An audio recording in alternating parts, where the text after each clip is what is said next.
Hello everyone and welcome back to UGC Net Mentor. Guys, this is class number 5th of revision series. आज की इस class में हम discuss करेंगे mathematical reasoning. काफी important class रहने वाली है, सो मेक श्योर आप इस क्लास को एंड तक जरूर देखें। इससे पहले हम 4 क्लासें ऑलरेडी ले चुके हैं, अभी तक आप इन क्लासेस को नहीं दिखा है, सो मेक श्योर आप इन सभी क्लासेस को फॉलो करिए। बिकॉज ये रिवीजन सीरीज का जो हमारा पर्पज है वो ये कि केवल आपको एग्जाम टारगेटेड कंटेंट आपको रिवाइज करवाना, ऐसे टॉपिक्स जो कि बार बार पूछे जाते हैं एग्जाम में, जहां से most of the time question बनते हैं, हम उन टॉपिक्स को यहाँ पे रिवाइज कर रहे हैं। पेपर 1 के ऑल 10 यूनिट्स हम कवर करने वाले हैं। इससे पहले हम 4 यूनिट कवर कर चुके हैं। आज हमारी यूनिट नंबर 5 कह सकते हो, फिर क्लास नंबर 5 कह सकते हो, जिसमें हम मैथमेटिकल रीजनिंग कवर करने वाले हैं।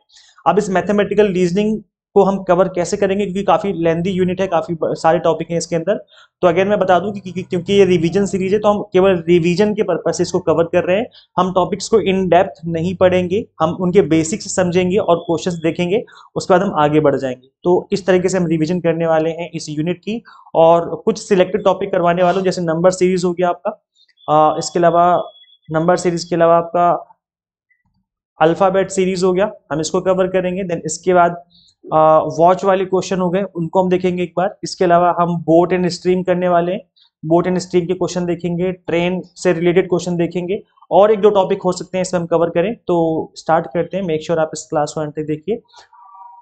दिस इज अबाउट मी, जैसे कि आप सभी को पता होगा, और अभी तक आपने इस चैनल को सब्सक्राइब नहीं किया है, सो मेक श्योर आप इस चैनल को सब्सक्राइब कर लें, ताकि आपको अपकमिंग वीडियोस के सभी नोटिफिकेशन मिलते रहें। ये जो सीरीज है, कंप्लीट सीरीज की प्लेलिस्ट मैंने बनाई है, प्लेलिस्ट का लिंक आपको इसी वीडियो के डिस्क्रिप्शन बॉक्स, कमेंट बॉक्स में मिल जाएगा। अदरवाइज आप चैनल के प्लेलिस्ट सेक्शन में जाके भी देख सकते हो। आप हमें टेलीग्राम, इंस्टाग्राम, फेसबुक पर फॉलो कर सकते हो। यहाँ पर भी मैं आपको टाइम टू टाइम अपडेट देता रहता हूँ। कोई इंपॉर्टेंट अपडेट आता है तो उसका मैं स्टेटस लगा लेता हूँ, जिसके थ्रू भी आपको अपडेट मिलते रहते हैं। इसके अलावा आप इंपॉर्टेंट टॉपिक सीरीज फॉलो कर सकते हो, जैसे कि मैंने आपको बताया था कि कुछ ऐसे टॉपिक हैं जो कि हमेशा पूछे जाते हैं आपके एग्जाम में, उन टॉपिक्स को मैंने इसमें कवर किया हुआ है। मैंने आज एक मॉर्निंग में वीडियो बनाई थी, जिसमें मैंने आपको पेपर 1 के कुछ ऐसे टॉपिक्स बताए हैं, अप्रोक्स 40 टॉपिक्स बताए हैं, जहां से जिनको करके आप अप्रोक्स 80 मार्क्स स्कोर कर सकते हैं आउट ऑफ 100। तो ये वो वाले टॉपिक्स हैं, सो आप इस वीडियो को भी देख सकते हो कि किस तरीके से आपको इन टॉपिक्स को कवर करना है, कहाँ से कवर करना है, और कौन से टॉपिक हैं जहाँ से क्वेश्चन पूछे जाते हैं आपको। ओके, चलिए कंटिन्यू करते हैं और डिस्कस करते हैं। तो सबसे पहले हम बात करने वाले नंबर सीरीज की। नंबर सीरीज में देखो गाइस, होता क्या है कि टाइप्स ऑफ सीरीज आपको पता होनी चाहिए। तो पहले हम कुछ बेसिक समझ लेते हैं, उसके बाद हम क्वेश्चंस भी देख लेंगे कि किस तरह के क्वेश्चन आपके एग्जाम में देखने को मिलते हैं। तो हम यहाँ अगर देखें नंबर सीरीज को ऑब्जर्व करें, तो इसमें एक तो होती है आपकी प्योर सीरीज, जिसमें एक ऐसी सीरीज गिवन होती है जिसमें ना तो कुछ आपको ऐड करना है ना कुछ माइनस करना है, बस आपको उस सीरीज को ऑब्जर्व करना है, देखना है कि वो सीरीज किस तरीके से फॉर्म की गई है। जैसे इवन नंबर की सीरीज होती है 2, 4, 6, 8, 10, तो नेक्स्ट क्या होगा, 12 होगा, नेक्स्ट क्या होगा, 14 होगा। तो ये आपकी इवन नंबर्स की सीरीज होती है। अब इस इतने इजी क्वेश्चन नहीं आते हैं, लेकिन आपको पता होना चाहिए किस तरह की सीरीज होती है। ऑड नंबर होते हैं, जैसे 1, 3, 5, 7, 9, तो नेक्स्ट क्या होगा 11, नेक्स्ट क्या होगा 13। तो ऑड नंबर्स की सीरीज इस तरीके से होती है, जिसको हम लोग क्या बोलते हैं, सम संख्या और विषम संख्या। तो इस तरीके से आपके प्योर नंबर्स कहलाते हैं, जिसमें कोई मिलावट नहीं है। जो संख्या है, जो नंबर्स हैं, वो अपने कैरेक्टरिस्टिक्स के अकॉर्डिंग गिवन होते हैं। इसके अलावा प्राइम नंबर्स होते हैं जो कि डिवाइड नहीं होते हैं, जैसे आप देखेंगे 2, 3, 5, 7, 11, 13 ये डिवाइड नहीं होते। नेक्स्ट नंबर कौन सा हो जाएगा, 14, 15, 16, तीनों नंबर डिवाइड होते हैं, 17 डिवाइड नहीं होता। इसके बाद फिर 19 डिवाइड नहीं होता।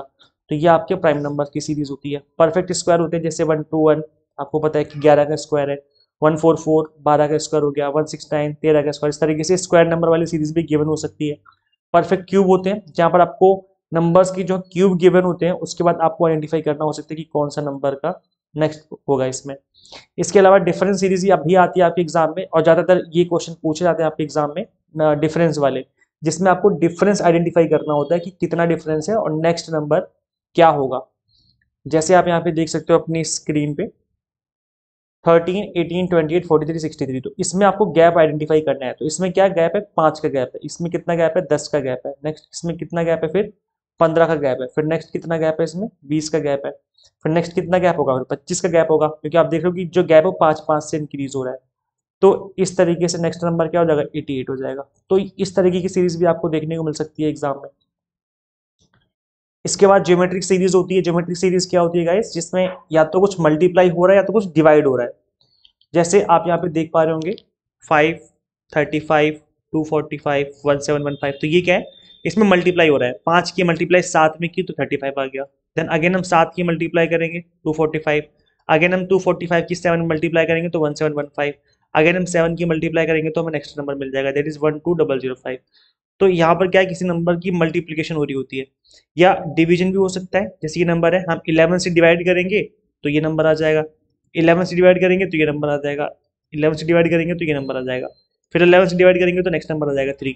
तो इस तरीके से भी आप आइडेंटिफाई कर सकते हो कि सीरीज किस तरीके से गिवन है और सीरीज में क्या पूछा जा रहा है।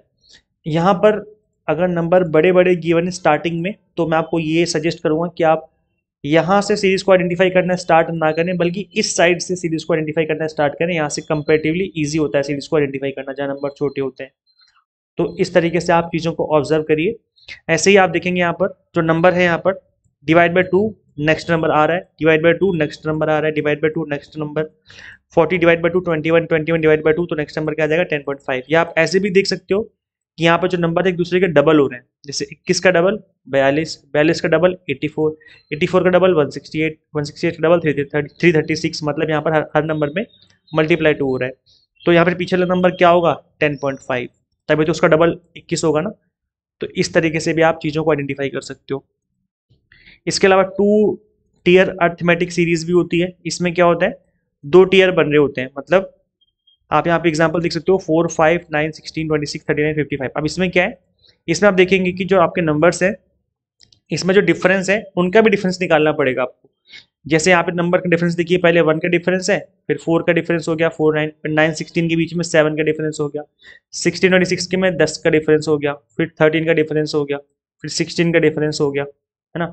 फिर इस तरीके से आपको अगेन यहाँ पर डिफरेंस निकालना होगा। इनके बीच का डिफरेंस देखिए, 1 4 के बीच में 3 का डिफरेंस, 4 7 के बीच में 3 का डिफरेंस। मतलब यहाँ पर एक डबल डबल सीरीज बन रही है। एक तो नीचे सीरीज बन रही है 3 + 3 + 3 हो रहा है सब में, और वही नंबर जो है ऊपर +3 करोगे तो यहाँ पर 19 हो जाएगा, और 19 में 55 ऐड करोगे तो 74 हो जाएगा।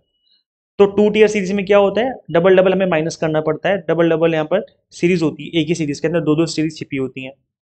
इसके अलावा आप एक सीरीज लास्ट सीरीज है, that is mix series. Mix में क्या होता है कि यहाँ पर कुछ भी हो सकता है, कुछ मल्टीप्लाई हो रहा है, कुछ ऐड भी हो रहा है, साथ में मल्टीप्लाई भी हो रहा है। ऐसी सीरीज भी होती है जहाँ पर आप 5 में कुछ ऐड भी करना है और साथ में कुछ मल्टीप्लाई भी करना है।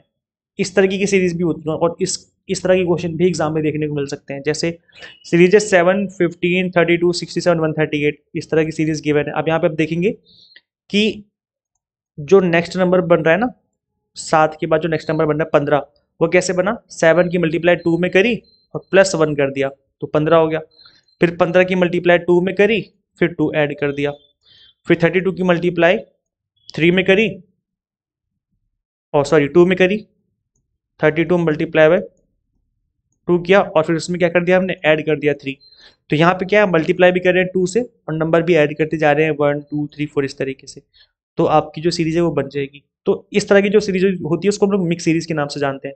सीरीज को सॉल्व करने के लिए आप यहाँ पर क्यूब नंबर्स याद करके रख सकते हो कि किस नंबर का क्या क्या क्यूब होता है, और साथ ही आप स्क्वायर भी याद करके रख सकते हो। स्क्वायर और क्यूब याद कर लेंगे तो थोड़ा कंपेरेटिवली चीज़ें ईजी हो जाती हैं, चीज़ों को आइडेंटिफाई करना ईजी हो जाता है। जैसे कोई नंबर गिवन है 2744 और आपको पता ही नहीं कि 2744 क्या होता है, तो फिर आप कैलकुलेट करने बैठ जाओगे। और अगर आपको याद है कि ये 14 का क्यूब होता है तो फिर रिलेशन बनाना ईजी हो जाएगा नंबर्स के बीच में, और क्योंकि एग्जाम में रिलेशन बनाने से फटाफट से क्वेश्चन सॉल्व होता है।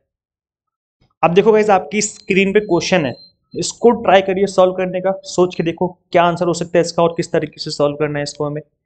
तो गाइस देखो कितना इजी क्वेश्चन है ये, 7 10 8 11 9 12। अब देखो गाइस, जब भी ऐसा हो रहा हो ना कि नंबर बढ़ रहे हैं फिर घट रहे हैं, फिर बढ़ रहे हैं फिर घट रहे हैं, फिर बढ़ रहे हैं फिर घट रहे हैं, अगर ऐसा हो रहा है तो पक्का उसमें कुछ ऐड हो रहा होगा और कुछ माइनस हो रहा होगा, या कुछ मल्टीप्लाई हो रहा होगा या तो कुछ डिवाइड हो रहा होगा। इस तरीके से आपको चीज़ें आइडेंटिफाई करनी है। तो यहाँ अगर आप ध्यान से ऑब्जर्व करेंगे तो आपको पता चलेगा कि यहाँ जो नंबर्स हैं इसमें 7 में हम 3 ऐड कर रहे हैं तो 10 बन रहा है, और 10 में 2 माइनस कर रहे हैं तो 8 बन रहा है। फिर 8 में 3 ऐड कर रहे हैं तो 11 बन रहा है, 11 में हम 2 माइनस कर रहे हैं तो 9 बन रहा है। फिर 9 में हम 3 ऐड कर रहे हैं तो 12 बन रहा है, और 12 में हम क्या करेंगे, 2 माइनस करेंगे तो क्या हो जाएगा, ये 10 हो जाएगा। So option number B will be the correct answer of this question. तो इस तरीके से आपको सॉल्व करना है, सोचना है एग्जाम हॉल में।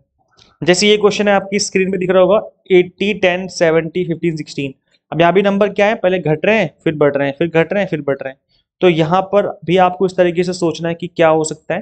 तो यहाँ पे आप देखेंगे ध्यान से, अगर ऑब्जर्व करेंगे तो दो सीरीज आपस में मिक्स हो रखी हैं। जैसे 80 में हम 70 कैसे मिलेगा, 10 माइनस करके। फिर 70 से 60 कैसे मिलेगा, 10 माइनस करके, है ना। और यहाँ पर 10 है तो 10 से फिर 15 बनेगा +5 करके। और 15 से फिर नेक्स्ट नंबर कैसे बनेगा, +5 करके।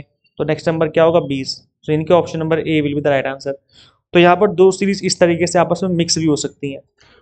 अब देखो गाइस, जैसे इस तरह का क्वेश्चन अगर आपको एग्जाम में देखने को मिलता है तो आपको थोड़ा टाइम टेकिंग क्वेश्चन हो सकता है। अगर इस तरह का क्वेश्चन होगा तो थोड़ा टाइम टाइम आपका लेके जाएगा। जैसे find the missing number in the series. अब ये जो यहाँ पर मिसिंग नंबर आपसे पूछा गया है तो ये सीरीज के बीच में गिवन है। अब ऐसे में सीरीज के बीच में अगर कोई गिवन है नंबर जो कि आपको इंसर्ट करना है इसके अंदर, तो इस तरह का क्वेश्चन थोड़ा सा टाइम टेकिंग हो सकता है अगर आपको सीरीज समझ में ना आए फटाफट से, अगर इजी सीरीज नहीं है तो। और लास्ट में अगर नंबर आइडेंटिफाई करना हुआ तो थोड़ा सा कंपेरेटिवली इजी माना जाता है, ऐसा होता है। तो अगर आप यहाँ पे ध्यान से देखेंगे तो पहले 4 है, फिर 18 है, फिर उसके बाद पता ही नहीं चल रहा कि क्या है, फिर उसके बाद 100, फिर 180, फिर 294, फिर 488। तो यहाँ पर इस तरह की सीरीज में आपको थोड़ा दिमाग लगाना पड़ेगा। यहाँ पर नंबर बढ़ रहे हैं, इंक्रीजिंग ऑर्डर में नंबर बढ़ते जा रहे हैं। इसका मतलब या तो एडिशन हो रहा होगा या तो मल्टीप्लीकेशन हो रहा होगा, या नंबर का क्यूब या स्क्वायर भी हो सकता है। ऐसी पॉसिबिलिटी भी कि नंबर का क्यूब स्क्वायर भी हो रहे हो। तो इन सभी को आपको ध्यान में रख करके क्वेश्चन को ऑब्जर्व करना है। तो इस सीरीज के अंदर क्या है गाइस, अगर थोड़ा ध्यान से देखेंगे तो 4 जो है ये कैसे बना है, ये बना है आपका 2 का क्यूब -2 का स्क्वायर करके। तो 2 का क्यूब क्या होता है, 8 होता है, और 2 का स्क्वायर कितना है, 4 होता है। तो ये आपका आ जाएगा 4। अब जो नेक्स्ट नंबर है वो क्या है, वो है 3 का क्यूब -3 का स्क्वायर। जैसे 3 का स्क्वायर 3 का क्यूब करेंगे तो 9 हो जाएगा, और 3 का स्क्वायर करेंगे तो कितना हो जाएगा, नहीं ये 27 हो जाएगा। 27 माइनस 9, तो ये कितना हो जाएगा, 18। ठीक है। फिर ऐसे नेक्स्ट नंबर बन जाएगा हमारा, नेक्स्ट नंबर यहाँ पे क्या है, नेक्स्ट नंबर हो जाएगा आपका 4 का क्यूब -4 का स्क्वायर। तो 4 का क्यूब कितना होता है, 64, और यहाँ पर 4 का स्क्वायर 16। तो अगर माइनस करेंगे तो नंबर क्या बनेगा यहाँ पर, ये आपका नंबर बन जाएगा यहाँ पर 48। ठीक है। सो यहाँ पर option number A will be the right answer. तो गाइस अगर इस तरह का क्वेश्चन है तो थोड़ा सा टाइम टेकिंग हो सकता है, और आपको हर तरीके से सोचना है कि क्या आंसर हो सकता है। वैसे मैं बता दूं, नंबर सीरीज को प्रैक्टिस करने से ही बात बनेगी। आप नंबर सीरीज की कम से कम 25 से 30 क्वेश्चन की प्रैक्टिस कर लो अच्छे से, देन उसके बाद आपको ये जो टॉपिक है थोड़ा सा ईजी लगना स्टार्ट हो जाएगा। आई होप चीज़ें समझ में आ गई आपको। अब चलो फटाफट से हम लोग अल्फाबेट सीरीज देख लेते हैं। देखो गाइस, मैं आपको दोबारा रिपीट कर दूं क्योंकि हम रिवीजन कर रहे हैं, तो मैं आपको बस रिवीजन के पॉइंट ऑफ व्यू से पढ़ा रहा हूँ। अगर आप कंप्लीट स्टार्टिंग से स्टडी करते हो, अगर आप हमसे स्टार्टिंग से स्टडी करते हो, तो उस केस में क्या होता है, मैं आपको हर टॉपिक पहले बेसिक्स बताता हूँ, फिर उसके क्वेश्चंस की प्रैक्टिस करवाता हूँ, फिर उसकी रिवीजन करवाता हूँ। तो इस तरीके से हमारा प्रोसेस रहता है। लेकिन क्योंकि ये रिवीजन कर रहे हैं हम लोग, तो बस इसकी हम रिवीजन पर्पज से इस क्लासेस ले रहे हैं, क्योंकि टाइम भी इतना नहीं बचा है। तो जो इंपॉर्टेंट फैक्ट है हम उसको समझ रहे हैं और आगे बढ़ रहे हैं। तो आपको ये नहीं लगना चाहिए सर बिल्कुल ऊपर ऊपर से पढ़ा रहे हैं, क्योंकि टाइम ही इतना बचा है, तो मैं उसको बिल्कुल रिवीजन के पर्पज से करवा रहा हूँ। अल्फाबेट सीरीज में आपको इस तरीके की सीरीज देखने को मिल सकती है, जहाँ पे SCD TEF UGH इस तरीके से अल्फाबेट गिवन होते हैं। एक मिसिंग होता है, देन आपको आइडेंटिफाई करना है कि यहाँ पे क्या आएगा। तो गाइस देखिए, यहाँ पर आप देख सकते हो क्लियरली दैट आपको इसमें ऑब्जर्व करना होगा कि इनमें क्या रिलेशन बन रहा है। जैसे एस के बाद टी आता है, टी के बाद यू आता है, यू के बाद वी आता है, वी के बाद डब्ल्यू आता है। तो यहाँ पर पहला अल्फाबेट क्या बनना चाहिए, वी बनना चाहिए। और आप यहाँ देखेंगे चारों ऑप्शंस में केवल वी यहीं पर गिवन है, इसका मतलब option number C will be the right answer. इस तरीके से एक ही बार में एक ही झटके में आंसर निकल सकता है। इसके अलावा आप देखेंगे जो नेक्स्ट सीरीज है, जैसे CD है, CD फिर EF फिर GH फिर IJ आना चाहिए, तो IJ ये रहा, है ना। फिर KL, इस तरीके से अल्फाबेट आपस में रिलेटेड है। Sorry guys. चलो आगे बढ़ते हैं। जैसे ये आपके सामने एक नया क्वेश्चन मैंने ओपन किया हुआ है। सो इस सीरीज के अंदर आप देखेंगे कि यहाँ पर जो अल्फाबेट गिवन है, इसमें कोई ना कोई ऐसा होगा जो कि रिलेशन बना रहा होगा। अगर आप ध्यान से ऑब्जर्व करेंगे इस सीरीज को, तो आपको पता चलेगा कि यहाँ पर जो अल्फाबेट है, LA हो गया, फिर LA हो गया, फिर LA हो गया, फिर LA हो गया। यहाँ पर मतलब LA जो है वो कंफर्म है कि सेकंड और फोर्थ पोजीशन पे LA रहेगा ही रहेगा। तो LA से कुछ लेने देना नहीं आपको। आगे सीरीज देखेंगे तो यहाँ पर EF फिर GH फिर IJ, तो यहाँ पे क्या आएगा KL। है ना, के एल कौन सी पोजीशन पे, फर्स्ट और थर्ड पोजीशन पे, और बाकी एल ए जो है वो सेकंड और फोर्थ पोजीशन पे फिक्स है कि वहां पे वो होना ही है ना। तो यहाँ पर के एल एल ए मतलब option number D will be the right answer. इस तरीके से आपको अल्फाबेट सीरीज के क्वेश्चन देखने को एग्जाम में मिल सकते हैं। अब हम बात करेंगे वॉच बेस्ड क्वेश्चन की, जहां पर आपको घड़ी के सुई के बीच में बताना पड़ता है कि कितने डिग्री का एंगल बन रहा है। तो इस तरह का क्वेश्चन भी एग्जाम में देखने को मिला है और ये आपको पता होना चाहिए। सिंपल सा फॉर्मूला है, अगर आप इस फॉर्मूले को याद कर लेंगे तो अगर इससे क्वेश्चन बनेगा तो आप इजीली इसका आंसर कर पाएंगे। तो आप अपने स्क्रीन पे देख पा रहे होंगे formula to find out the degree in watch. आपको सिंपल डिग्री बताना है, तो डिग्री के लिए फॉर्मूला याद रखना है 11/2 मल्टीप्लाई हमें करनी मिनट वाले जितना भी मिनट गिवन होगा, जैसे 15 मिनट हो गया, 20 मिनट, 1 घंटा, मतलब 1 घंटा तो नहीं, जितने भी मिनट गिवन होंगे उसको यहाँ पे रखना है आपको। फिर जो आर गिवन होगा, जैसे 2 घंटे 15 मिनट, तो 15 रखना है आपको यहाँ पर और 2 रखना है आपको यहाँ पर और सॉल्व कर देना है। बस इतना सा काम करना है, आपका आंसर निकल के आ जाएगा। तो चलो फटाफट से मैं क्वेश्चन पे लेके चलता हूँ आपको। जैसे क्वेश्चन गिवन, अगर आपको गिवन हो that what will be the angle at 5:15, 5:15 पे कितना एंगल, कितने डिग्री का एंगल बनेगा। तो 5:15 का मतलब ये क्या हो गया, 5 हो गया आर वाला और 15 हो गया मिनट्स वाला। तो बस आपको मिनट वाले में 15 रखना है और आर वाले में 5 रखना है and you will get the answer. तो यहाँ पर आप देखेंगे कि जो हमारा फॉर्मूला है वो क्या था, वो था हमारा 11/2 मल्टीप्लाई बाय मिनट, माइनस करेंगे हम 30 मल्टीप्लाई बाय आर। ठीक है, तो 11/2 तो फिक्स है हमारा फॉर्मूले वाला, मल्टीप्लाई बाय मिनट। अब मिनट में यहाँ पर 15 मिनट गिवन था, 5:15 टाइम क्या था, 5:15 था ना, तो यहाँ पर 15 आ जाएगा, माइनस 30 और आर में कितना है 5, आर मतलब घंटे वाला, आर वाला नंबर कितना है तो 5 है। तो इसको हम सॉल्व करेंगे तो यहाँ पे हो जाएगा 7.5, 11 मल्टीप्लाई 7.5 हो गया और 5 3 15, 150 हो गया। इसको माइनस करेंगे तो याद रखना ये मोड है फॉर्मूले में, याद रखिएगा जो फॉर्मूला है ये है हमारा मोड। इस जगह पर ये मोड का मतलब होता है कि जब हम इस इक्वेशन को सॉल्व करेंगे और जब हमारा आंसर आएगा, अगर वो -2 आ रहा है इसका मतलब है कि हम इस माइनस वाले साइन को इग्नोर कर देंगे, आंसर हो जाएगा 2। और अगर प्लस का 2 आ रहा है तो कोई दिक्कत ही नहीं है, वो 2 ही रहेगा, क्योंकि डिग्री आपकी माइनस में नहीं हो सकती सुई के अंदर, मतलब सुई बोल रहा हूँ वॉच के अंदर। इस वजह से यहाँ पर जो आपका एंगल बनेगा उसको हम यहाँ पर मोड के अंदर ही शो करेंगे ना। तो यहाँ पर माइनस, अगर इसको सॉल्व करेंगे तो माइनस का आंसर आएगा, माइनस का 67.5 आएगा, लेकिन क्योंकि ये मोड के अंदर है तो हमारा आंसर क्या हो जाएगा 67.5 डिग्री। सो इस तरीके से आपको क्वेश्चन सॉल्व करना है, सिंपल सा क्वेश्चन है, कुछ भी ज़्यादा दिमाग लगाना नहीं है। जैसे 3:30 पे कितने डिग्री का एंगल बनेगा ये बताना है, तो बहुत ईजी क्वेश्चन है। आपको क्या करना है, सिंपल फॉर्मूले में पुट कर देनी वैल्यूज को। तो यहाँ पे क्या करना है आपको, 11/2 मिनट कितना है 30 है, तो यहाँ पे आ जाएगा 30 और आर में कितना आ जाएगा 3 है, तो यहाँ पे आ जाएगा 3। बस इसको सॉल्व कर देना है ना। तो ये हो जाएगा 11 मल्टीप्लाई बाय 2 से डिवाइड करेंगे तो 15 हो जाएगा, है ना, माइनस 3 3 9, 90 हो जाएगा। अब इसको हम सॉल्व करेंगे तो कितना निकल के आएगा, ये हो जाएगा आपका 165 और ये माइनस हो जाएगा 90, तो बचेगा 5 और कितना होता है 9 6 15 6 65 75, है ना, आई थिंक 75 डिग्री होना चाहिए। तो इस तरीके से आपको इस क्वेश्चन को सॉल्व करना है। आई होप आपको समझ में आ गया है, इजी क्वेश्चन है, बस आपको थोड़ा ध्यान रखना है इस फॉर्मूले का। फॉर्मूले को याद कर लीजिए, अगर फॉर्मूला याद होगा तो आप क्वेश्चंस को इजीली सॉल्व कर पाएंगे। चलो गाइस, अब हम बात कर लेते हैं सिंपल इंटरेस्ट की, कंपाउंड इंटरेस्ट की। तो ऐसे देखो, सिंपल इंटरेस्ट का सिंपल सा फॉर्मूला है, सिंपल इंटरेस्ट हम लोग कैलकुलेट करते हैं P into R into T divide by 100। अभी PRT क्या है, P का मतलब है प्रिंसिपल अमाउंट जिसको आके आप इन्वेस्ट कर रहे हो, आर का मतलब है रेट ऑफ इंटरेस्ट जिस रेट पे आपको ब्याज मिलने वाला है, और टी का मतलब है टाइम की कितने सालों कितने ईयर्स के लिए आप लोग यहाँ पर इन्वेस्ट कर रहे हो। तो ये सिंपल सा फॉर्मूला, इसी के ऊपर सारे क्वेश्चन बेस्ड होते हैं इसके। अगर आपको आपको पूछा जाए पी कैलकुलेट करो, तो पी अगर कैलकुलेट करना है तो सिंपल इंटरेस्ट की 100 में मल्टीप्लाई हो जाएगी और आर इंटू टी जो है वो डिवाइड में चला जाएगा, है ना। तो 100 मल्टीप्लाई बाय ऐसा ही हो जाएगा, divide by R into T हो जाएगा। अगर पूछा जाए कि रेट ऑफ इंटरेस्ट निकालो, तो इसी फॉर्मूले से सारे फॉर्मूले बने हैं, ये एक फॉर्मूला अगर आप याद कर लेंगे तो सारे फॉर्मूले याद हो जाएंगे। और रेट ऑफ इंटरेस्ट निकाला है तो अगेन वही सिंपल इंटरेस्ट की मल्टीप्लाई 100 में, पी इंटू टी मल्टीप्लाई में डिवाइड में चले जाएंगे नीचे। और अगर टी निकालना हो टाइम, तो अगेन वही सिंपल इंटरेस्ट की मल्टीप्लाई 100 में हो जाएगी और डिवाइड हो जाएगा पी इंटू आर से। तो ये सिंपल सा फॉर्मूला अगर आपको ये याद है तो आप इजीली इस तरह के क्वेश्चंस को सॉल्व कर पाएंगे जो कि सिंपल इंटरेस्ट के ऊपर बेस्ड होंगे, और सिंपल इंटरेस्ट के ऊपर क्वेश्चन बनने के ज़्यादा चांसेस रहते हैं। देखो गाइस, जैसे इस तरह का क्वेश्चन अगर एग्जाम में बनेगा तो आप इजीली कर पाएंगे।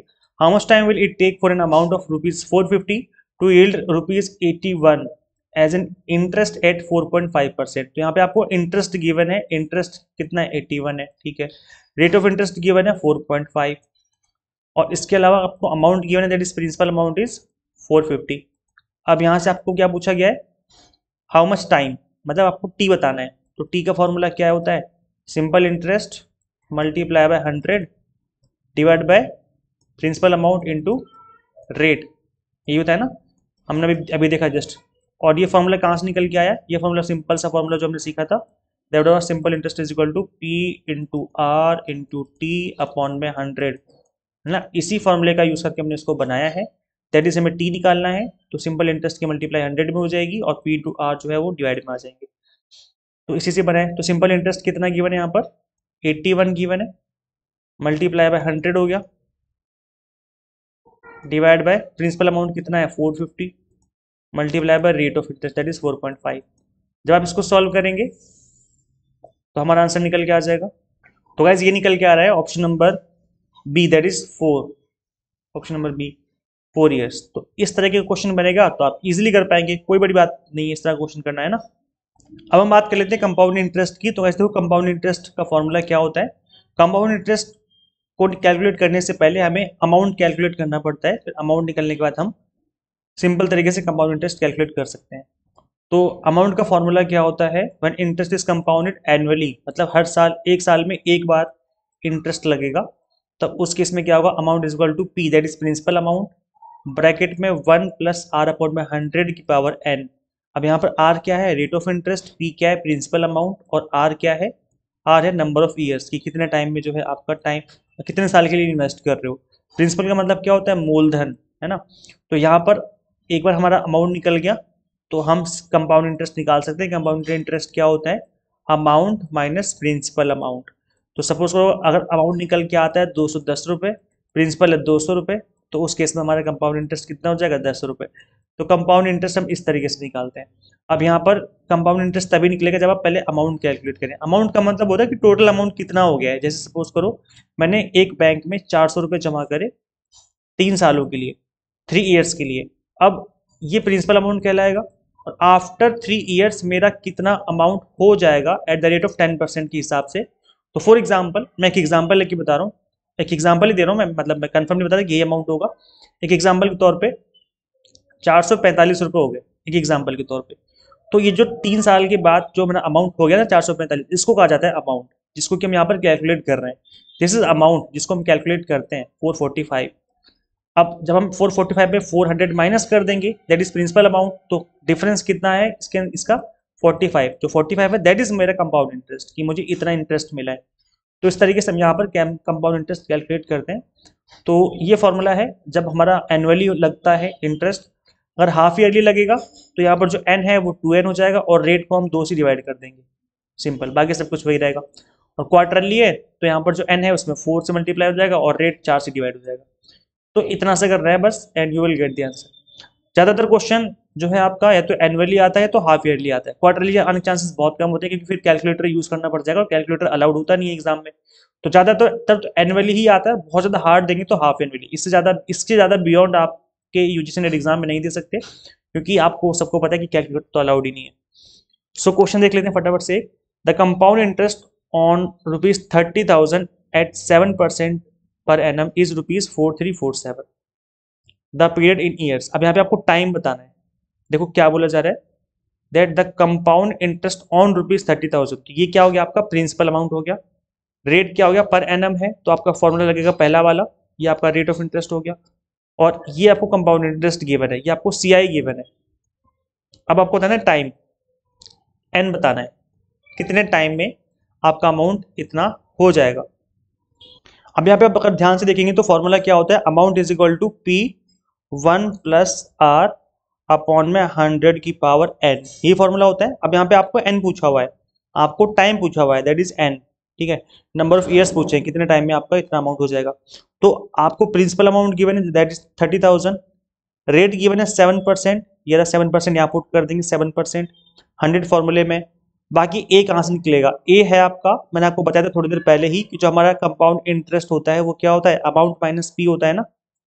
तो अगर आपको कंपाउंड इंटरेस्ट गिवन है और आपको ए पता लगाना है, यानी अमाउंट इज इक्वल टू क्या हो जाएगा, compound interest plus P, that is principal amount. तो कंपाउंड इंटरेस्ट कितना है 4347 और प्रिंसिपल अमाउंट है 30,000। इनको आपस में ऐड कर देंगे तो हमारा अमाउंट निकल के आ जाएगा। तो ये क्या हो जाएगा 34,347, ये हो जाएगा आपका अमाउंट, है ना। इनको हमने बस आपस में ऐड कर दिया है तो हमारा अमाउंट निकल के आ गया। अब हम इन वैल्यूज को पुट कर देंगे फॉर्मूले में और हम एन के लिए कैलकुलेट करेंगे and you will get the answer. तो चलो मैं डायरेक्ट आपको इसका एक्सप्लेनेशन पेज दिखा देता हूँ। देखो गाइज, यहाँ पर आप देखेंगे कि हमने पहले अमाउंट निकाला, दैट इज 30,000 प्लस 4347, इनको हमने आपस में ऐड कर दिया। ये था प्रिंसिपल अमाउंट, ये था कंपाउंड इंटरेस्ट, आपस में ऐड किया तो अमाउंट निकल गया। अब हम इस वाले फॉर्मूले को पुट कर देंगे और अमाउंट हमें पता है दैट इज 34347 और 1 प्लस आर हमें पता है 7% गिवन था और एन हमें कैलकुलेट करना है। प्रिंसिपल अमाउंट हमें पता है 30,000 गिवन था क्वेश्चन में। अब यहाँ पर क्या हो जाएगा 100 की मल्टीप्लाई 1 में करेंगे, 7 ऐड कर देंगे तो 107 बटे में 100 और इसकी पावर हो जाएगी n। ठीक है, जैसे कि होता ही सिंपल हम मैथ यहाँ पे सॉल्व कर रहे हैं। और यहाँ पर 34347 है और ये मल्टीप्लाई में है, इक्वल की साइड मल्टीप्लाई में है, इक्वल की साइड कोई वैल्यू मल्टीप्लाई में है तो इक्वल की साइड डिवाइड में आ जाती है ना। तो ये जो वैल्यू है डिवाइड में आ जाएगी। सो यहाँ पर 30,000 हो जाएगा डिवाइड में और 34347 ऊपर हो जाएगा। अब यहाँ पर क्योंकि हमें n कैलकुलेट करना है, पावर कैलकुलेट करनी है, तो हमें इसको भी पावर की फॉर्म में कन्वर्ट करना पड़ेगा और फिर हम पावर को आपस में इक्वेट कर देंगे, है ना। तो हमें यहाँ पर इसको इक्वल करने के लिए हमें पहले बेस को इक्वल करना पड़ेगा, मतलब इसको हमें इन नंबर्स की फॉर्मेट में कन्वर्ट करना है। तो थोड़ा ध्यान से अगर ऑब्जर्व करेंगे तो आपको पता चल जाएगा कि यहाँ पर सो गाइस अगर ध्यान से देखेंगे तो यहाँ पर जो 30,000 है इसको हम 100 में कन्वर्ट नहीं कर सकते क्योंकि आगे 3 है। इसका मतलब है कि इसको हमें सिंप्लीफाई करना है। एग्जाम में इस तरीके से आप थोड़ा सोच सकते हो। तो जब हम इसको सिंप्लीफाई करेंगे तो ये आपकी वैल्यू आ जाएगी 11140 और ऊपर 11449 इस तरीके से हो जाएगा। अब जब इस तरीके से वैल्यूज हो जाएंगी इसका मतलब है कि अब हम इसको कन्वर्ट कर सकते हैं 100 में, क्योंकि आप देखेंगे आगे जो बेस है वो 1 है क्योंकि नीचे आगे 0 0 है ना, इसलिए। तो यहाँ पर 2 0 है ना, इसका मतलब है कि 100 मल्टीप्लाई बाय 100 है ना। इसका मतलब हो जाएगा कि 100 का स्क्वायर हो जाएगा, इसलिए यहाँ पर क्या हो जाएगा हमने 100 का स्क्वायर कर दिया है। और ऊपर जब नीचे 100 का स्क्वायर हो जाएगा तो ऊपर नंबर ऑटोमेटिकली ही इक्वल हो जाएगा। 107 का स्क्वायर करोगे तो यही वैल्यू निकल के आएगी। तो आपको बस नीचे वाले नंबर पर मेहनत करनी है जो कि इजी नंबर है। इजी नंबर इसको इसमें कन्वर्ट करना इजी है ना। देखने से पता चल रहा है कि 2 0 है, यहाँ पर 2 0 इसका मतलब स्क्वायर से बात बच जाएगी हमारी। ऊपर वाले नंबर को कन्वर्ट करना मुश्किल है तो यहाँ पर 107 को हम ऐसे एग्जैक्ट रख देंगे क्योंकि वो ऑटोमेटिकली हो जाएगा। क्वेश्चन का फॉर्मेट ही ऐसा होता है कि वो ऑटोमेटिकली इसमें फिट हो जाएगा। तो अब क्योंकि यहाँ पर बेस इक्वल है इसका मतलब पावर इक्वल हो जाएगी 107 डिवाइड बाय 100, 107 डिवाइड बाय 100 और यहाँ पर n की पावर कितनी हो जाए, n जो है वो 2 की इक्वेट हो जाएगा। सो n विल बी 2 years। तो इस तरीके से आपको इस तरह की क्वेश्चंस को सॉल्व करना है। एक क्वेश्चन और देख लेते हैं, इस तरह का क्वेश्चन भी एग्जाम में आपको देखने को मिल सकता है। What will be the compound interest on a sum of ₹25,000 after 3 years at the rate of 12%। तो आपको कंपाउंड इंटरेस्ट कैलकुलेट करना है। मैंने आपको स्टार्टिंग बताया था कि कंपाउंड इंटरेस्ट कैसे कैलकुलेट करते हैं हम लोग, अमाउंट में से माइनस करते हैं हम लोग प्रिंसिपल अमाउंट। तो पहले हमें अमाउंट कैलकुलेट करना होगा। प्रिंसिपल अमाउंट ऑलरेडी गिवन है क्वेश्चन में, 25,000 रुपए का अमाउंट है आपका। तो अमाउंट क्या होगा, अमाउंट हो जाएगा P1 प्लस आर अपॉन में 100 की पावर n, है ना। तो इस वाले फॉर्मूले को पुट करेंगे और हमें पहले अमाउंट कैलकुलेट करना है, उसके बाद हम यहाँ पर वैल्यू पुट कर देंगे अमाउंट की और पी हमें पहले से पता है 25,000 है, यहाँ पुट कर देंगे, you will get the compound interest. तो चलो फटाफट से हम लोग पहले अमाउंट कैलकुलेट कर लेते हैं। अमाउंट कैलकुलेट करना बहुत ईजी क्योंकि सारी वैल्यूज गिवन है, पी गिवन है, टी एन गिवन है, मतलब कि आपका जो टाइम है वो गिवन है और रेट ऑफ इंटरेस्ट गिवन है 12%, है ना। तो चलो फटाफट से हम लोग कैलकुलेट कर लेते हैं अमाउंट। तो देखो गाइस अमाउंट कैलकुलेट करेंगे हम लोग फटाफट से। अमाउंट क्या हो जाएगा, principal amount 1 plus R, R 12% given है की पावर 3, तो 25,000। इसको हम क्या करेंगे 3 बार खोल देंगे, है ना। सो यहाँ पर इन्होंने डिवाइड किया है 2 6 जा 12, 2 5 जा 10 इस तरीके से, फिर 2 3 जा 6 25, है ना। तो ये कितना हो जाएगा 3/25। अब यहाँ पर क्योंकि ये 1 प्लस 3/25 है तो ये क्या हो जाएगा 25 से कम 25 और 3 28, 28 अपॉन में 25 हो जाएगा। इस तरीके से ये 28 अपॉन में 25 हो गया है। अब इसको क्योंकि पावर 3 है तो क्या करेंगे हम इसको 3 बार खोल देंगे, तो ये हो जाएगा आपका 28/25 मल्टीप्लाई बाय 28/25 मल्टीप्लाई बाय 28/25, है ना। अब इसको हम सॉल्व करेंगे, कैलकुलेट करेंगे, हमारा ये निकल के आ रहा है अमाउंट। तो हमारा कंपाउंड इंटरेस्ट क्या हो जाएगा, कंपाउंड इंटरेस्ट हो जाएगा this amount, that is amount minus जो कि प्रिंसिपल अमाउंट था स्टार्टिंग में 25,000 माइनस करेंगे, you will get the compound interest. तो इस तरीके से थोड़ा सा कैलकुलेट करना है, इस तरह के क्वेश्चन थोड़े से कैलकुलेटिव हो सकते हैं, तो इसके लिए आपको कैलकुलेशन थोड़ा सा उस पर काम करना पड़ेगा, कैलकुलेशन के ऊपर। चलो गाइस, अब हम बात कर लेते हैं ट्रेन स्पीड से रिलेटेड जो क्वेश्चन बनते हैं। तो इसके लिए आपको सिंपल सा एक फॉर्मूला याद रखना है, that is speed is equal to distance upon में टाइम। बस इतना सा फॉर्मूला याद रखना है। हिंदी में बात करें तो चाल बराबर दूरी बटा समय, चाल बराबर दूरी बटा समय, ये होता है ना हिंदी में हम बात करें तो, चाल बराबर दूरी बटा समय। तो speed is equal to distance upon में टाइम। अगर ये फॉर्मूला याद हो तो आप आराम से सारे क्वेश्चन कर सकते हो। डिस्टेंस कैसे कैलकुलेट करते हैं हम लोग, स्पीड इनटू टाइम करके, यानी कि अगर आपको दूरी दूरी पता लगानी है तो चाल की हमें समय के साथ मल्टीप्लाई करनी पड़ती है। टाइम पता लगाना हो तो टाइम के लिए क्या करेंगे हम लोग, टाइम का फॉर्मूला हो जाएगा डिस्टेंस अपॉन में स्पीड, है ना। तो सारे फॉर्मूले इसी से बने हैं। अगर आपको ये वाला फॉर्मूला याद है, that is speed is equal to distance upon में टाइम, इसका मतलब है कि आप इजीली क्वेश्चन कर पाएंगे। अब इससे पहले हम क्वेश्चन करें, मैं आपको बता दूं कि अगर क्वेश्चन में 2-3 यूनिट गिवन होती है, मतलब 2-3 नंबर गिवन होते हैं, अगर सारे नंबर किलोमीटर पर आवर में गिवन है फिर तो कोई दिक्कत ही नहीं है ना। और अगर एक गिवन है 10 किलोमीटर पर आवर और दूसरी यूनिट गिवन है 3 मीटर पर सेकंड, तो फिर ऐसे में आपको इस किलोमीटर पर आवर को मीटर पर सेकंड में कन्वर्ट करना पड़ेगा, फिर आंसर निकालना पड़ेगा। या फिर आपको क्वेश्चन के ऑप्शन में देखना पड़ेगा कि ऑप्शन में किलोमीटर पर आवर में आंसर गिवन है या फिर मीटर पर सेकंड में आंसर गिवन है, उसके अकॉर्डिंग फिर आपको कैलकुलेट करना पड़ता है। तो यहाँ पर अगर आपको वैल्यूज गिवन है किलोमीटर पर आवर में, उसको हम मीटर पर सेकंड में कैलकुलेट करते हैं 5/18 से मल्टीप्लाई करके। अब ये 5/18 कहाँ से निकल के आया है, हमें पता है कि 1 किलोमीटर में 1000 मीटर होते हैं, है ना। और 60 मतलब 1 घंटे में, अगर हम बात करें 1 घंटे की 1 आवर में, तो इसमें कितने सेकंड होते हैं, 60 मिनट होते हैं, और हर मिनट में 60 सेकंड होते हैं। तो 60 मल्टीप्लाई 60 हो जाएगा, इसका मतलब ये हो जाएगा 1000 ऊपर और 3600 नीचे, 2 जीरो से 2 जीरो खत्म, 2 5 जा 10 और 2 18 जा 36, 5/18 इस तरीके से निकल के आया ये। तो ये वैल्यूज आपको याद रखनी है कि अगर आपको किलोमीटर पर आवर से कन्वर्ट करना है मीटर पर सेकंड में तो 5/18 से मल्टीप्लाई करना पड़ेगा। अगर आपको मीटर पर सेकंड वाली वैल्यूज गिवन है उसको अगर हमें किलोमीटर पर आवर में निकालना है तो 18/5 से मल्टीप्लाई करना पड़ेगा। मतलब नंबर वही होंगे, बस ऊपर नीचे हो जाएंगे। यहाँ पर नंबर होता है 5/18, यहाँ पे हो जाएगा 18/5। तो ये आपको थोड़ा सा ध्यान रखना है क्योंकि इससे रिलेटेड चीजें मिलेंगी आपको क्वेश्चन में देखने को। इसके अलावा देखो गाइस, ये मैं आपको ये बता रहा हूँ कि रिवीजन के पर्पज से करवा रहा हूँ, और हो सकता है कि आपको इतना प्रॉपर समझ में ना आए क्योंकि मैं बिल्कुल स्पीड से आपको करवा रहा हूँ। जब आप प्रॉपर पढ़ेंगे ना स्टार्टिंग से, तो आपको मैं बिल्कुल एक ही चीज बता दूँ, बेसिक से सारी चीजें समझाता हूँ, तब चीजें आपको और अच्छी समझ में आती हैं। ये बस बिल्कुल ही रिविजन के पर्पज से करवा रहा हूँ मैं। So time taken by a train length L meter to pass a pole or standing man or signal post is equal to the make time taken by the train to cover L meter। मतलब अगर कोई train जा रही है और यहाँ पर एक आदमी खड़ा है या कोई खंबा खड़ा है यहाँ पर, तो इसको क्रॉस करने में कितना टाइम लगेगा, उतना ही टाइम लगेगा जितना कि ट्रेन की लेंथ है। ट्रेन की अगर लेंथ एग्जाम्पल के तौर पे 200 मीटर है, तो इस 200 मीटर को कवर करने में जितना उसको टाइम लगेगा ना, जितने सेकंड लगेंगे उतना ही सेकंड का टाइम लगेगा उस इंसान को कवर करने में। सिंपल सा क्वेश्चन है, सिंपल सा लॉजिक है, कोई बड़ी बात नहीं है।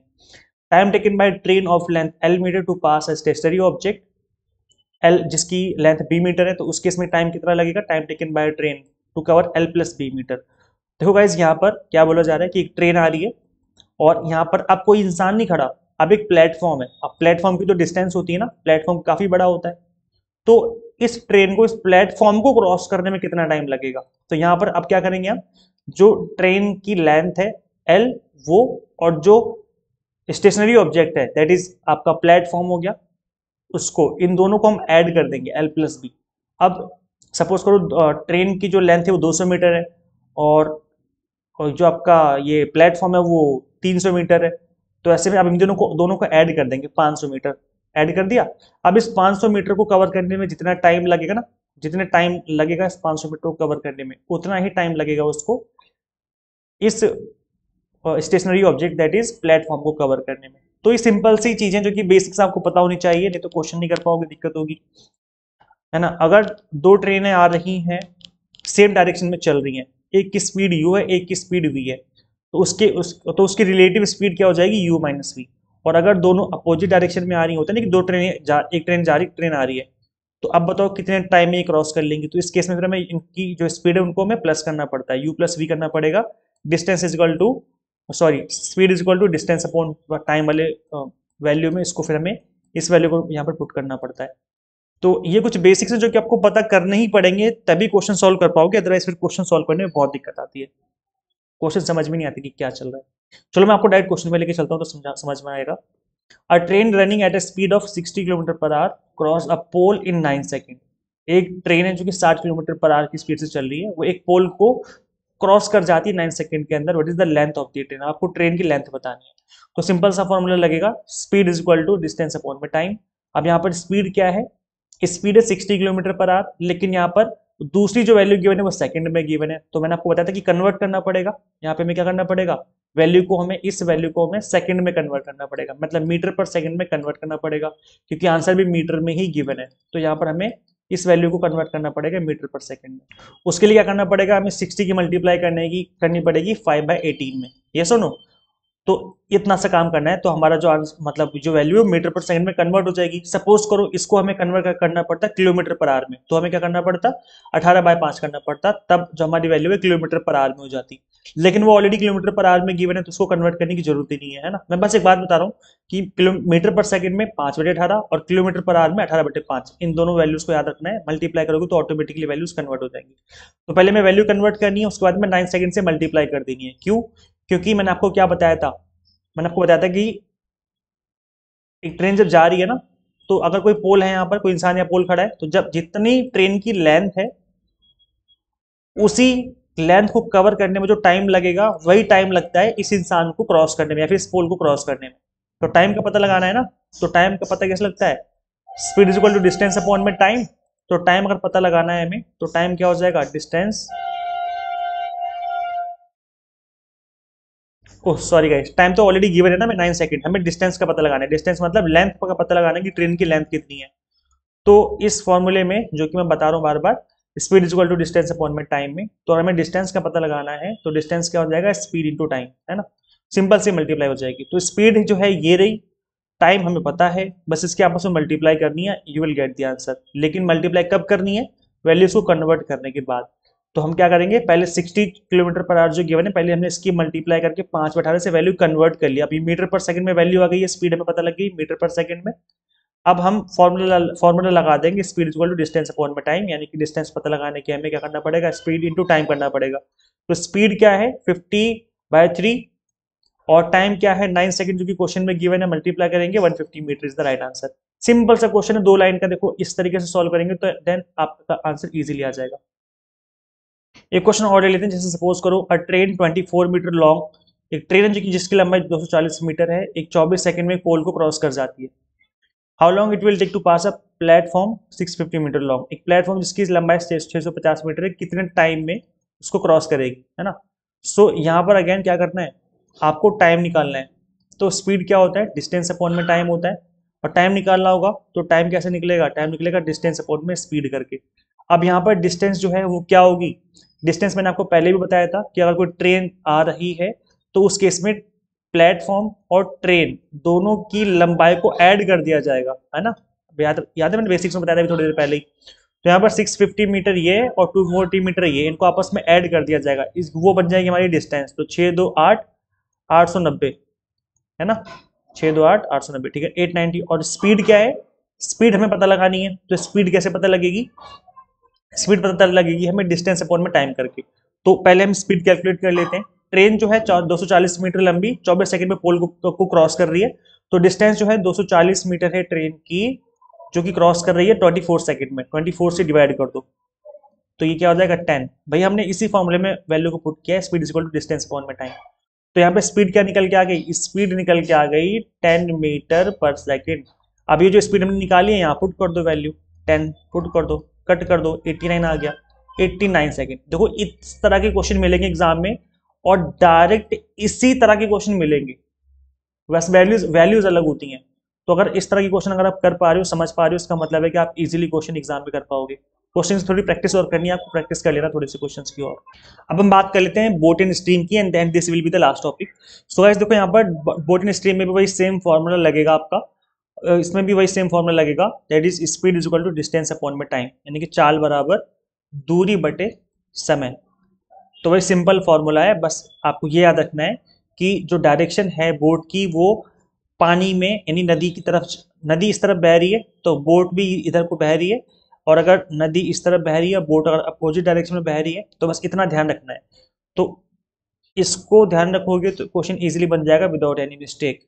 सो अगर if the speed of a boat in still water is U kilometre, अगर ठहरे हुए पानी में, मतलब अगर तालाब का पानी ठहरा हुआ होता है, नदी का पानी में बहाव होता है, तो अगर ठहरा हुआ पानी में अगर बोट की speed you kilometre per our है, और जो स्ट्रीम है, स्ट्रीम मतलब जो नदी की धारा है, उसकी स्पीड अगर वी किलोमीटर पर आवर है, तो उस केस में अगर स्पीड डाउन स्ट्रीम मतलब अगर नदी का पानी इधर को बह रहा है और नाव भी इधर को जा रही है, तो उस केस में फिर स्पीड अगर हम कैलकुलेट, मतलब जो स्पीड होती है वो यू प्लस वी हो जाती है। मतलब जो नदी की ताकत है, पानी नीचे की तरफ जो बह रहा है, उसमें अगर नाव खड़ा करोगे तो अपने आप बहने लग जाएगी, नहीं नीचे की तरफ, है ना, पानी के साथ बहने लग जाएगी। इसका मतलब है कि एक तो नाव खुद भी अपनी स्पीड लेके चलेगी, और उसमें नदी की जो पानी की ताकत है वो भी उसमें ऐड हो जाएगी, है ना। तो यू प्लस वी हो जाएगा, दोनों की पावर आपस में ऐड हो जाएगी, दोनों की स्पीड आपस में ऐड हो जाएगी।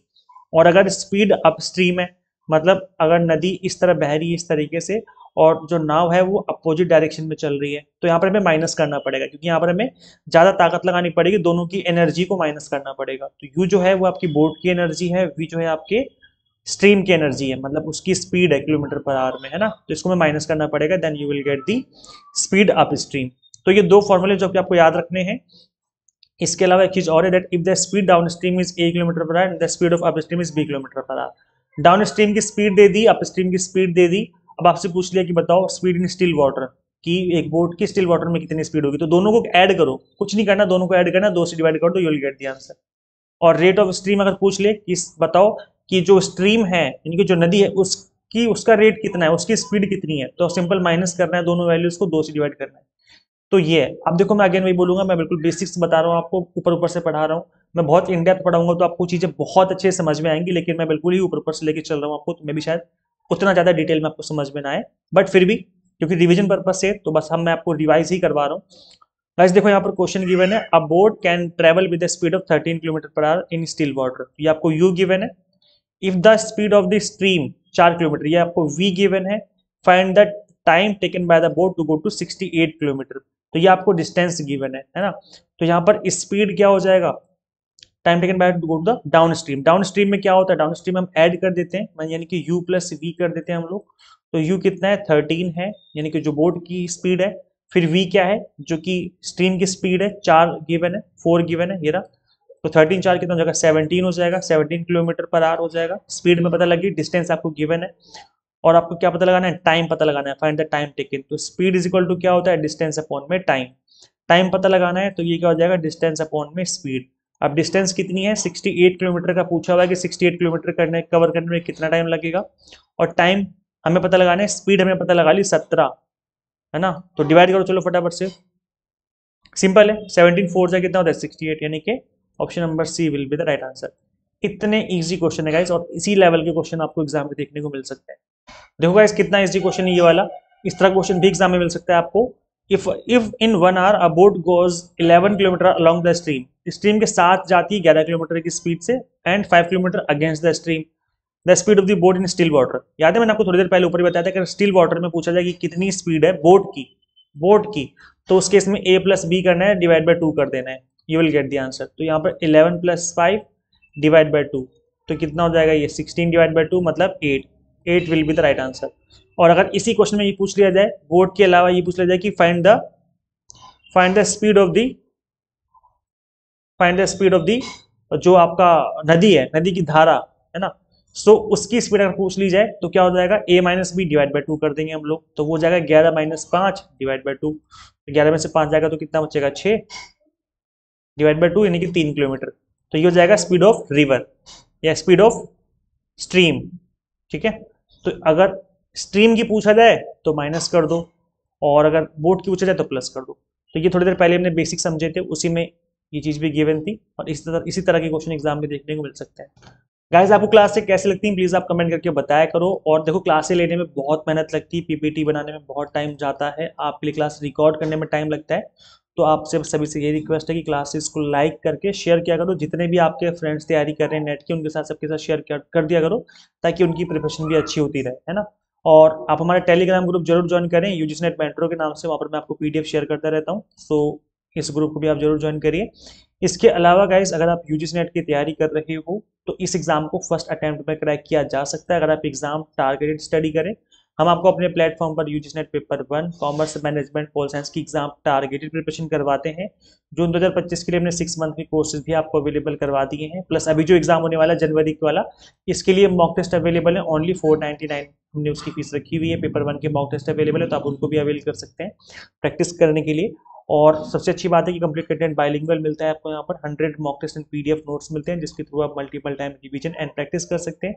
पीडीएफ डाउनलोड करना अलाउड है, तो आप इजीली पीडीएफ डाउनलोड कर सकते हो, कोई दिक्कत नहीं आती है। तो करना कि आपको सिंपली गूगल प्ले स्टोर से आपको जून 2025 के लिए एग्जाम मेंटर ऐप इंस्टॉल कर लेनी है फ्रॉम गूगल प्ले स्टोर। अगर आप iOS यूजर है तो उसका लिंक भी आपको इसी वीडियो के डिस्क्रिप्शन बॉक्स में, कमेंट बॉक्स में देखने को मिल जाएगा।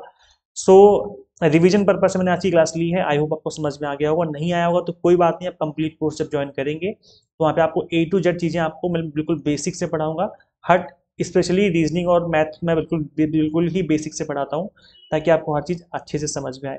सो आप अगर जून 2025 के लिए कंसिडर कर सकते हैं हमारा प्लेटफॉर्म, तो डेफिनेटली करिए। यहाँ से आपकी जो प्रिपरेशन है कंप्लीटली बेसिक से और एडवांस लेवल तक कंप्लीटली एग्जाम टारगेटेड हो जाएगी। तो फटाफट से ऐप इंस्टॉल कर लिए अपने मोबाइल फोन में और अपनी जो प्रिपरेशन है वो स्टार्ट कर लीजिए। So thank you so much for watching this video. मिलते हैं हम लोग फिर नेक्स्ट वीडियो में। Till then keep watching UGC NET mentor. Thank you so much.